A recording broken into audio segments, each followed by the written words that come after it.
చంద్రబాబు నాయుడు గారు అరాచకాలు ఇంతటితో ఆగిపోవడంలా ఎమ్మెల్యేలపైన మాజీ మంత్రులపైన కూడా ఇదే, సినీ దర్శకులపైన కూడా ఇదే రకమైన పరిస్థితి మనమంతా చూసాం. మనం చెప్తా ఉన్నా రామచంద్రారెడ్డి అని పెద్దిరెడ్డి రామచంద్రారెడ్డి ఆయన తోటలో దగ్గరుండి ఎస్పీ ప్రోద్బలంతో దగ్గరుండి సిఐ అక్కడికి పోయి ఆయన తోటలో నాటు తుపాకులు పెట్టే కార్యక్రమం చేసి తోటలో పనిచేస్తూ ఉన్న ముసలాయమ, దాదాపుగా 50-60 ఏళ్ళ వయసు, 60 ఏళ్ళ వయసులో ఉన్నాయమ, కొట్టి ఒప్పించే కార్యక్రమం కూడా ఆమెతో చేయించే ప్రయత్నం చేస్తే మెజిస్ట్రేట్ దగ్గర ఆమె దెబ్బలు చూపించి జరిగిన విషయం చెప్తే మెజిస్ట్రేట్ తిట్టి పంపించాడు సిఐని. 10 రోజులు, వారం రోజుల కింద జరిగిన ఘటన ఇది. రాష్ట్రంలో ఈ మాదిరిగా పరిస్థితులు ఉన్నాయి. రామ్ గోపాల్ అంత చూసినాం. వీళ్ళ సినిమాలు తీస్తే తప్పులా, వీళ్ళేం సినిమా తీసినప్పుడు వివేకం అని వీళ్ళ సినిమా తీస్తే తప్పులా, వీళ్ళు ఏం చేసినా వీళ్ళు ఐటీడీపీ ద్వారా ఇష్టం వచ్చినట్టుగా వీళ్ళని రన్ చేసినా నష్టంలా, తప్పులా, వీళ్ళు ఎవరి మీద ఏ రకమైన మాట్లాడినా తప్పులా. రామ్ గోపాల్ వర్మ చేసిన సినిమాకు సెన్సార్ బోర్డు అప్రూవల్ ఉంది.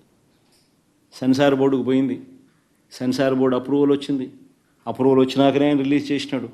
సో మళ్ళీ ఆయన సెన్సార్ బోర్డు అప్రూవల్ వచ్చిన తర్వాత నువ్వు రిలీజ్ చేసిన సినిమాకులో ఆయన సినిమా తీయడం తప్పు అన్నట్టుగా నువ్వు ఆయన మీద కేసులు పెడితే, ఆయన నువ్వు పిలిపించే కార్యక్రమం చేస్తూ ఉంటే, ఆయన నువ్వు అరెస్ట్ చేయాలని ప్రయత్నం చేస్తూ ఉంటే ఇల్లీగల్ డిటెన్షన్ కాదా ఇది?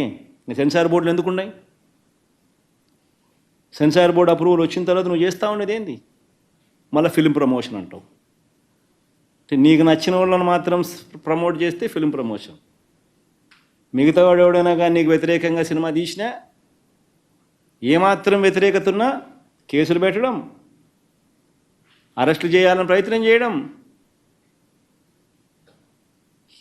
ఇది రాష్ట్రంలో జరుగుతూ ఉన్న పరిస్థితి. మా చంద్రయ్యనే ఉన్నాడు, మా చంద్ర మీద కూడా ఎమ్మెల్యే చంద్ర మీద కూడా ఇల్లీగల్ కేసులు, సోషల్ మీడియా. నీ మీద కేసు ఏం చంద్ర? రాష్ట్రంలో ప్యాకాట్ జరుగుతూ ఉందని చెప్పి ఆయన నియోజకవర్గం ఉదాహరణగా చూపిస్తూ, ఆయన నియోజకవర్గంలో ఉన్న ప్యాకాట క్లబ్బులు ఇక్కడ జరుగుతూ ఉన్నాయని చెప్పి ఆయన పోస్టు పెట్టినందుకు ఆయన మీద కేసు.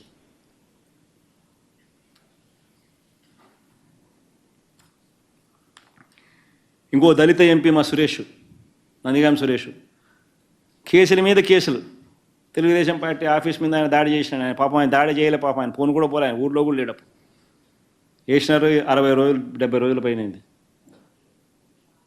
ఒక కేసుతో కాదు, ఒక కేసులో బయటకు వస్తా, ఒక కేసు పెట్టక తలికే మళ్ళీ ఇంకొక కేసు, ఒక కేసు తర్వాత ఇంకొక కేసు, అన్ని ఇట్లాంటి దిక్కుమాలిన కేసులే. ఒక దళితుడు, ఒక ఎంపీ 70 రోజులుగా జైల్లో ఉన్నాడు.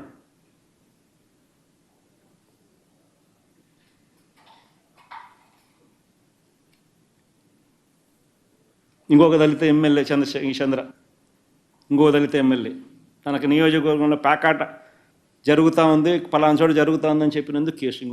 ఇంకొక దళిత ఎమ్మెల్యే 8 కేసులు, ప్రశ్నించినందుకు 8 కేసులు. మాజీ మంత్రుల మీద కేసులు, కొడాల నాని, అంబటి రాంబాబు, రోజా.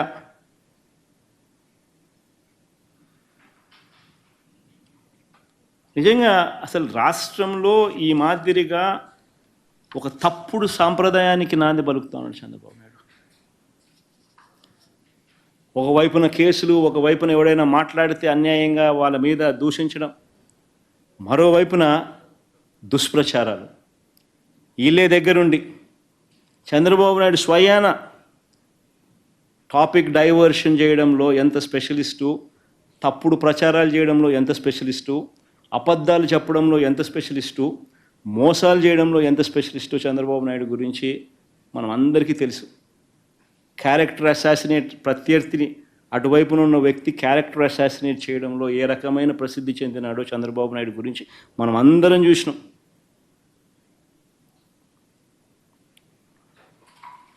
లక్ష్మీ పార్వతితో మొదలుపెట్టుకుంటే నా వరకు క్యారెక్టర్ అసాసినేట్ చేయడం కానీ, డైవర్షన్ పాలిటిక్స్లో తిరుపతి లడ్డు దగ్గర నుంచి మొదలు పెడితే ఎన్నికలకు ముందు ల్యాండ్ రిఫార్మ్స్ యాక్ట్ మీద, ల్యాండ్ టైటిలింగ్ యాక్ట్ మీద, ఎలక్ట్రిసిటీ మీద, కరెంటు మీద, రోడ్ల మీద, తిరుపతి లడ్ల మీద, అప్పుల మీద, రాష్ట్ర ప్రగతి మీద, ఇండస్ట్రీస్ మీద, పారిశ్రామికవేత్తల మీద, ఇవన్నీ కాక తల్లి చెల్లి అంటూ నా కుటుంబాన్ని ఎక్కడ పడితే అక్కడ ఇదే చంద్రబాబు మాట్లాడుతూ ఉన్నాడు. ఆశ్చర్యం నిజంగా అడుగుతా ఉన్నా. ఇదే మంచి చంద్రబాబు, నేను సూటిగా చంద్రబాబు నేను అడుగుతా ఉన్నా, అయ్యా నీకు కుటుంబాలు ఉన్నాయి,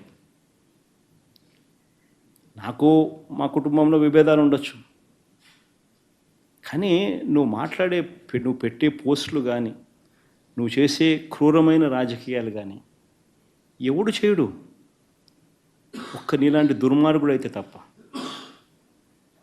ఇదే చంద్రబాబు నాయుడు అడుగుతాను నేను. చంద్రబాబు నాయుడు గారు ప్రతిపక్షంలో ఉన్నప్పుడు, నేను ముఖ్యమంత్రిగా ఉన్నప్పుడు, ఇదే చంద్రబాబు నాయుడు గారు తన ఆఫీస్లో, టీడీపీ ఆఫీస్లో, తన అఫీషియల్ స్పోక్స్మెన్తో ముఖ్యమంత్రిగా ఉన్న నన్ను ఏమని తిట్టించాడు? బోషడీకి అని తిట్టించాడు. ధర్మమేనా? ఇదే సత్యధర్మ చంద్రబాబు నాయుడు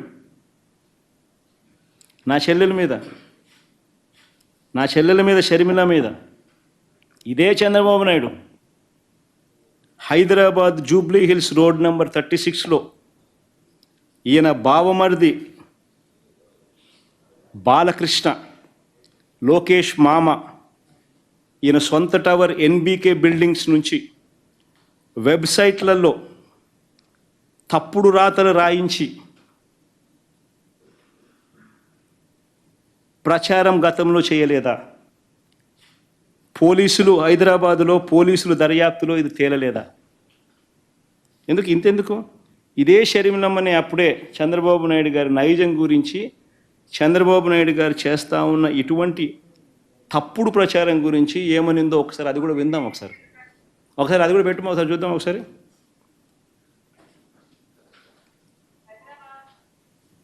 వినండి, బాగా ఇంట్రెస్టింగ్ ఉంటుంది. సౌండ్ బాగా పెట్టుమా. ఇప్పుడు ఆపరేషన్ లేకుండానే మోకాళ్లకు ప్లాస్మా ట్రీట్మెంట్. మీ ఆర్థోపెటిక్ సమస్యలన్నిటికీ రోబోటిక్ టెక్నాలజీ ద్వారా తక్కువ ఖర్చుతో శాశ్వత పరిష్కారం. ఫ్రీ కన్సల్టేషన్, ప్రతి ట్రీట్మెంట్ పై 20% డిస్కౌంట్. ఈ ఆఫర్ కొద్ది రోజులు మాత్రమే. త్వరపడండి. V9 hospitals 9281465842.